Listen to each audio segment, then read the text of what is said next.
Hi friends, कैसे हैं आप लोग। जैसा कि आप लोग थंबनेल में देख चुके हैं कि आज हम लोग जिस टॉपिक पे चर्चा करने वाले हैं वो 70वीं बीपीएससी को लेकर है।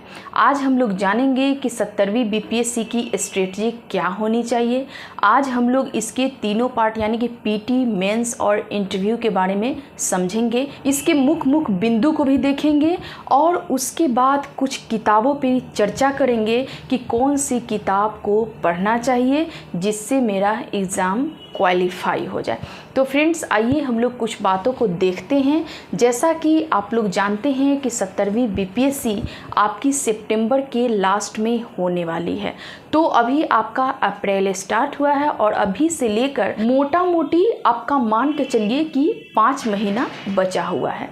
और हम लोग आज जानेंगे कि हम लोग कैसे एक स्ट्रेटजी के द्वारा बीपीएससी को क्वालिफाई कर सकते हैं।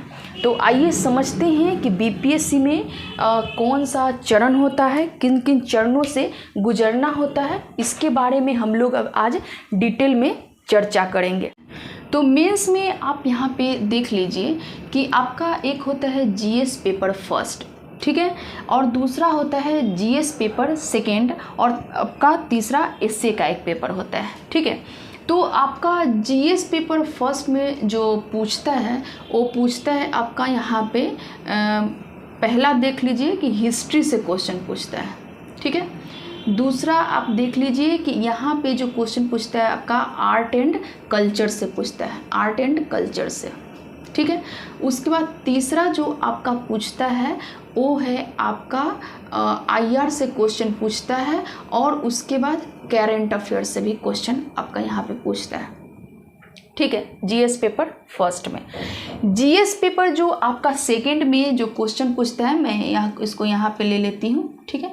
जीएस पेपर सेकंड में जो आपका क्वेश्चन पूछता है, पहला जो पूछता है आपका जियोग्राफी से क्वेश्चन पूछता है, दूसरा आपका इकोनॉमिक्स से क्वेश्चन पूछता है और उसके बाद आपका यहाँ पे पॉलिटी से क्वेश्चन पूछता है और उसके बाद आपका साइंस एंड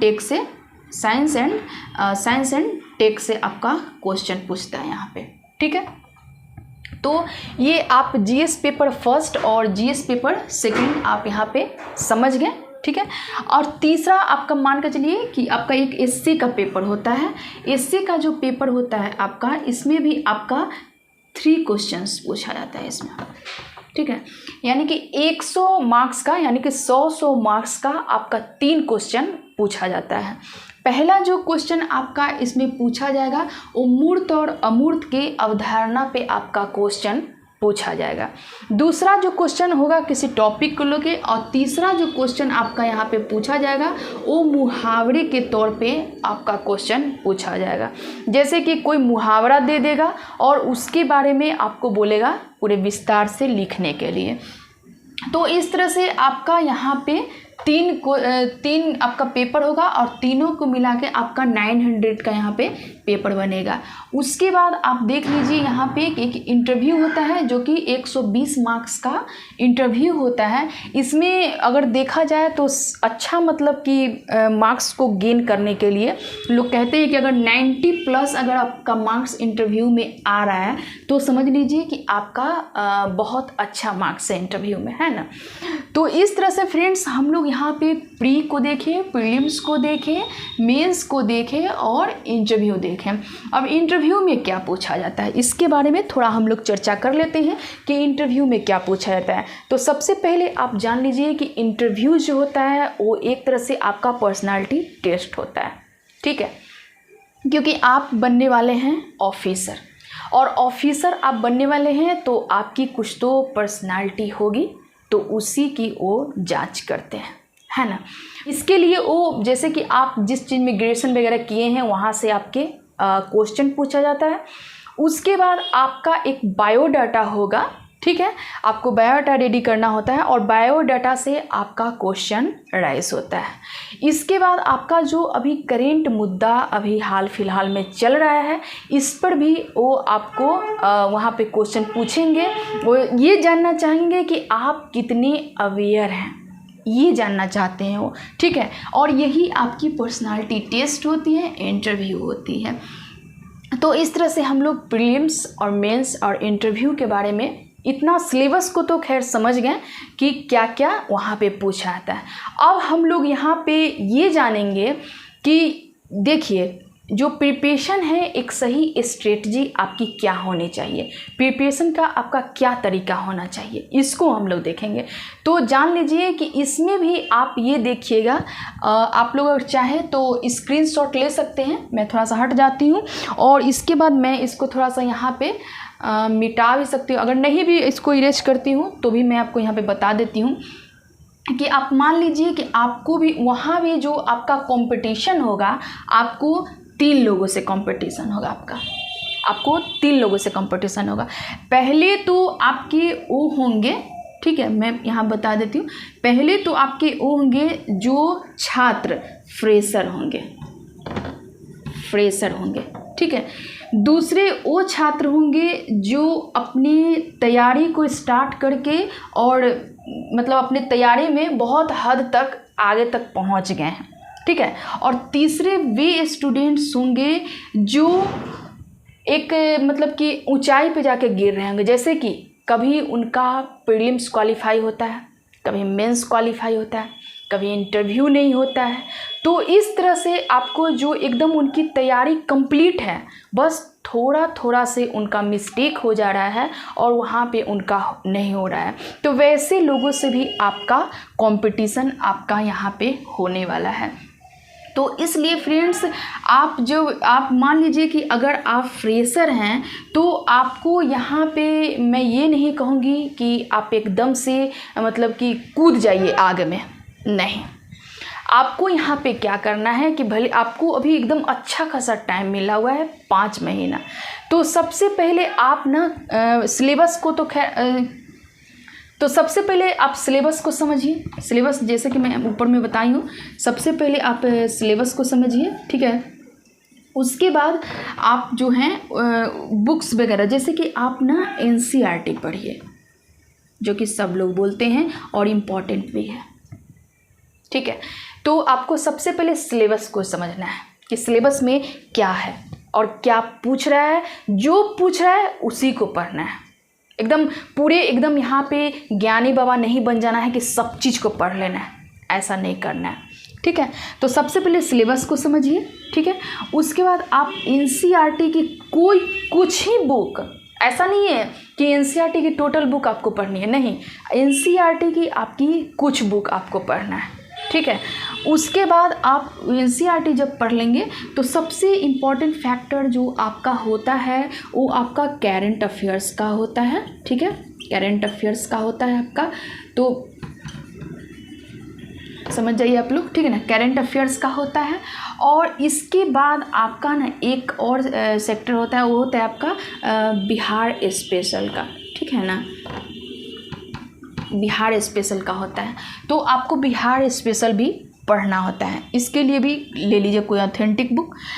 और इसके बाद आपको मैं यहाँ पे बता दूँ कि जब आप इतना चीज़ का स्टडी कर लेते हैं, ठीक है, देखिए मैं आपको इसलिए यहाँ पे ये सब चीज़ बता रही हूँ कि अब BPSC वो नहीं है जो आप तुक्का मार के निकाल लीजिएगा, नहीं। आप ऐसा नहीं है कि एकदम उठें और 100 क्वेश्चन डेली मारते गए और BPSC क्वालिफाई कर लिए, ऐसा नहीं है। आपकी मेंस भी है, याद रखिएगा इस चीज़ को। तो इसके लिए आपको क्या करना होगा, अपना एक अस्तर बनाना, यानी कि अपना एक बेस स्ट्रॉन्ग करना पड़ेगा, है ना।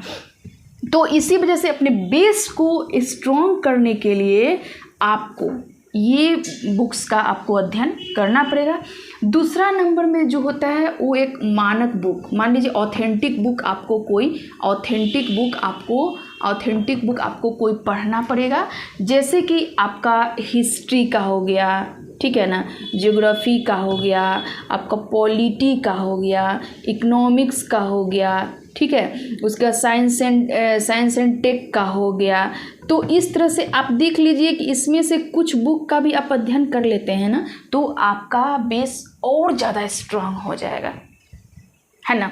तो मान लीजिए कि जैसे हिस्ट्री के लिए, हिस्ट्री को भी हम लोग 3 पार्ट में बांटते हैं, जैसे कि एंशिएंट हो गया, मेडाइवल हो गया, उसके बाद मॉडर्न हो गया।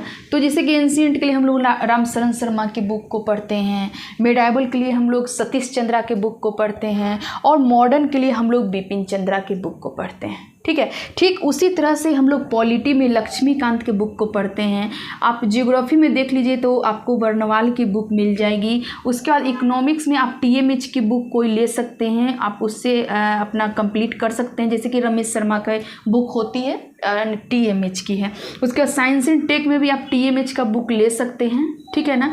तो ये इससे क्या होना कि एक ऑथेंटिक बुक जब आप पढ़ते हैं, अब जब अच्छे से पढ़ लीजिएगा ना, सबसे पहले आप NCERT पढ़ लिए, फिर ऑथेंटिक बुक पढ़ लिए, तो आपका क्या होगा ना कि बेस स्ट्रांग हो जाएगा। ठीक है, फिर क्वेश्चन कहीं से उठाएं, ऊपर से उठाए, नीचे से उठाए, बीच से उठाए, लाइन से उठाए, किधर से भी उठाए, आपका क्वेश्चन नहीं छूटेगा। इसीलिए मैं आपको यहाँ पे बता रही हूँ, क्योंकि कंपटीशन आप समझ लीजिए, अगर फ्रेशर हैं तो कंपटीशन सिर्फ आपसे नहीं है, कंपटीशन यहाँ आपके कई लोगों से हैं, जो लोग पहले से पढ़ रहे हैं उनसे है, जो लोग हमें BPSC के इंटरव्यू तक पहुँच गए हैं उनसे आपका कंपटीशन है। आप जान लीजिए इस चीज़ को। तो इसलिए अपने आप को कंपटीशन के लेवल में आने के लिए आपको कुछ बुक का अध्ययन करना ही पड़ेगा, तुक्का से काम नहीं चलने वाला है, आप समझ लीजिए इस चीज़ को। इसीलिए मैं आपको यहाँ पे बता रही हूँ। उसके बाद आप 3rd स्टेज में जब आइएगा, आप यहाँ पे जब मान लीजिए ये 2 स्टेज आप पार कर लीजिएगा, ठीक है, तो 3rd स्टेज में जब आप आइएगा, तब यहाँ पे आप सबसे पहले प्रीवियस ईयर क्वेश्चन को देखिए। प्रीवियस ईयर यानी कि मान लीजिए शॉर्ट में मैं लिख देती हूँ PYQ, प्रीवियस ईयर क्वेश्चन को देखिए। उसके बाद आप प्रैक्टिस सीट लगाइए, ठीक है ना। उसके बाद आप प्रैक्टिस, मैं फुल में लिख देती हूँ, प्रैक्टिस सेट। उसके बाद आप प्रैक्टिस सेट लगाइए, ठीक है। उसके बाद आप क्वेश्चन बैंक देखिए, क्वेश्चन बैंक देखिए। जैसे सिर्फ BPSC ही नहीं, ठीक है, जो प्रीलिम्स का अभी तक एग्ज़ाम हुआ है, आप UPSC हो गया, सारे स्टेट का देखिए आप, सिर्फ BPSC का मत देखिए। जैसे कि आपको मैं बता देती हूँ, जैसे कि मान लीजिए BPSC तो हम लोग का है ही, ठीक है ना, BPSC, ठीक है। उसके बाद आप UPPCS, PCS PSC भी बोल सकते हैं। उसके बाद आप यहाँ पे UKPCS, ठीक है। उसके बाद यहाँ पे झारखंड यानी कि JPSC, ठीक है। उसके बाद आप MPPSC, ठीक है। उसके बाद आप छत्तीसगढ़ PSC, आप ये देखिए। और प्लस में जब आपको अगर टाइम मिलता है तो आप UPSC का क्वेश्चन बना सकते हैं। आई होप आपको समझ में आ रहा होगा।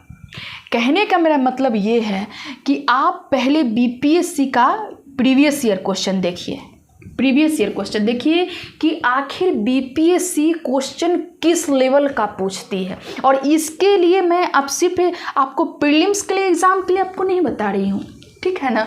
ये आपका सिर्फ प्रीलिम्स के एग्ज़ाम के लिए नहीं, प्रीलिम्स प्लस मेंस,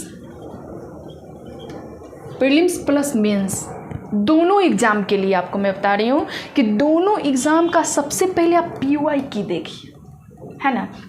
उसके बाद आप क्वेश्चन बैंक देखिए कि आखिर क्वेश्चन किस तरह से पूछा गया है, ठीक है। 1 मिनट फ्रेंड, सॉरी। आखिर क्वेश्चन किस तरह से पूछा गया है, ठीक है ना। और उसके बाद तब आप प्रैक्टिस सेट लगाइए, फिर देखिएगा एकदम मज़ा आ जाएगा। मतलब इतना चीज़ अगर आप कर लेते हैं ना, तो आपको एग्ज़ाम में क्वालिफाई होने से कोई नहीं रोक सकता है। लेकिन अगर आप कुछ नहीं जानते हैं, ठीक है, और एकदम से उठ के आप क्या है कि प्रैक्टिस सेट लगाने बैठ जाइएगा, तो जाहिर सी बात है कि आप वहाँ पे डिमोटिवेट होइएगा, क्योंकि आपका बेस स्ट्रांग है नहीं, आपको सब्जेक्ट की जानकारी है नहीं, आपको सिलेबस की जानकारी है नहीं। तो आप वहाँ पे क्या होगा, 150 में आपका आएगा 25, 30, ज़्यादा से ज़्यादा तुक्का लगा के 40, ठीक है, इससे ज़्यादा आपका नहीं आ सकता है, क्योंकि आप ऑलरेडी ग्रेजुएशन कर रखे हैं तो बहुत चीज़ आपको आती ही होगी। तो इसलिए कंपटीशन में आने के लिए आप इन मतलब चीज़ों का आप स्टडी कीजिए, ठीक है। और एक बेस्ट स्ट्रेटजी क्या होना चाहिए मैं आपको बता दूं यहाँ पे कि आपको कैसे एग्ज़ाम को क्रैक करना है, कैसे क्वालिफाई करना है, ठीक है ना। आपको यहाँ पे मैं प्रीलिम्स, मेंस और इंटरव्यू तीनों के बारे में मैं आपको बताई। आपको उसके बाद ये भी बताई कि आपको किन किन लोगों के साथ आपका कंपटीशन होने वाला है, ठीक है। आपको मैं ये भी बताई कि आपको फर्स्ट स्टेज में क्या करना है, सेकेंड स्टेज में क्या करना है और थर्ड स्टेज में क्या करना है। अगर आप इतना कर लेते हैं तो ऑलमोस्ट आपकी प्रीलिम्स क्वालिफाई हो जाएगी। और मैं आपको एक चीज़ यहाँ पे और बताना चाहूँगी कि इसका आप इंतज़ार मत कीजिएगा। जैसे कि मान के चलिए कि आपका जो एग्ज़ाम का डेट है, ठीक है ना, मैं यहाँ पे लिखती हूँ कि आपका जो एग्ज़ाम का डेट है लगभग आप मान लीजिए कि सितंबर यानी कि लास्ट सितंबर, ठीक है ना, लास्ट सितंबर में आपका एग्ज़ाम का डेट है, ठीक है ना, एग्ज़ाम का डेट है।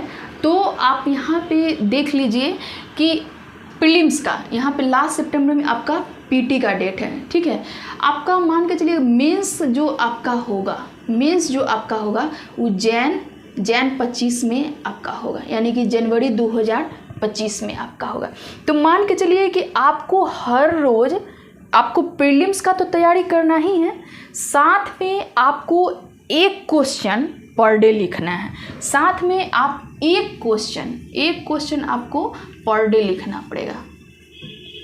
मान लीजिए इस मानना कि आपको लिखना ही है, एक क्वेश्चन आप पर डे लिखिए।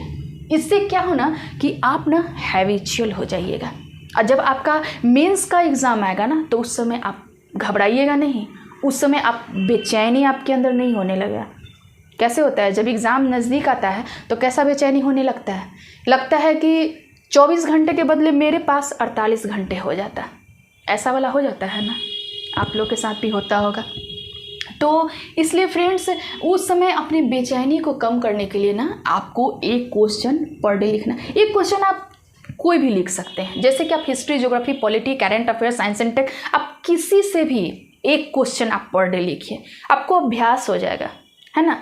आपको उस समय ना मतलब घबराहट नहीं होगा, जो क्वेश्चन अगर सामने आएगा लिखना स्टार्ट कर दीजिएगा। और कहते हैं ना कि गाते गाते राग और बजाते बजाते साज। तो याद रखिएगा कि अगर आप क्वेश्चन लिखने का आज से अगर स्टार्ट कर देते हैं ना तो आपको पता चल जाएगा, एक आइडिया मिल जाएगा आपको कि किस तरह से अपने क्वेश्चन को लिखेंगे। तो चैप्टर से रिलेटेड आप क्वेश्चन की प्रैक्टिस कीजिए, देखिएगा आपका वो जो चैप्टर है एकदम अपना बन जाएगा। तो इस तरह से फ्रेंड्स आप इस स्ट्रेटजी को अपना के आप अपने बीपीएससी को क्वालिफाई कर सकते हैं, ठीक है ना। तो आई होप आप लोग को समझ में आ गया होगा, ठीक है। तो सबसे पहले आपको मैं बताई कि सिलेबस को बिल्कुल अच्छे से पढ़िए, सिलेबस को सही ढंग से पढ़िए। जब आप सिलेबस को बहुत अच्छे से समझ लेते हैं तो आप किसी भी एग्ज़ाम को बहुत अच्छे से क्वालिफाई कर सकते हैं, ठीक है। तो इस तरह से मैं आपको नेक्स्ट वीडियो में मैं आपको बताऊंगी कि आपको कौन कौन सी बुक पढ़नी चाहिए, ठीक है। इसके लिए मैं अगले वीडियो के साथ आपके साथ जुड़ूंगी। तब तक के लिए धन्यवाद।